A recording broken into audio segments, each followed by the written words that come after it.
Bonsoir à tous, bienvenue sur France 24. On ouvre ce journal avec ce puissant tremblement de terre qui a touché le Maroc la nuit dernière, un séisme de magnitude 7 qui a frappé la région de Marrakech. Au moins 2000 personnes ont perdu la vie d'après le dernier bilan qui risque de s'alourdir. Plus de 2000 ont été blessés. Et à Marrakech, la vieille ville, la Médina, a été particulièrement touchée. Le minaret de la mosquée de la Casbah s'est partiellement effondré. Nicolas Houer et Olivier Sauvert. Des équipes de secours ont été déployées dans les zones les plus touchées pour venir en aide aux sinistrés. La Croix-Rouge et le Secours populaire ont lancé des appels aux dons pour aider les victimes. Éric Pelletier pour France 2. Et ce séisme suscite un élan de solidarité dans le monde entier. De nombreux chefs d'État ont réagi. Tour d'horizon avec Pierre Leduf.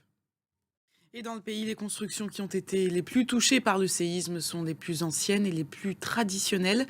Des immeubles en apparence trop fragiles. Frédéric Prabono pour France 2.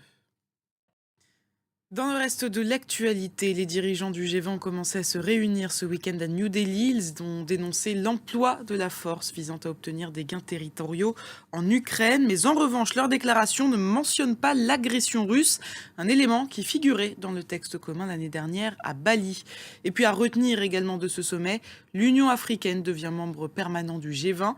Le continent n'était jusque-là représenté que par un seul pays, l'Afrique du Sud. Natacha Milra.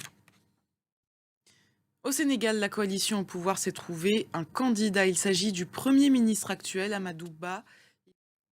Une cavale qui a passionné le Royaume-Uni. Elle a pris fin ce samedi. Daniel Khalif, un ex-militaire britannique poursuivi pour infraction terroriste et soupçonné d'espionnage, a été arrêté à Londres. Il s'était échappé de prison le 6 septembre. Les détails avec Pierre Leduf.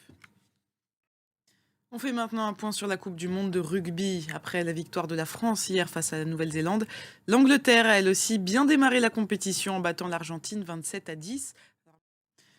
On se rend maintenant à Deauville où se tenait ces derniers jours le festival du cinéma américain. Grand vainqueur de cette 49e édition, le film Laroy de Shane Atkinson.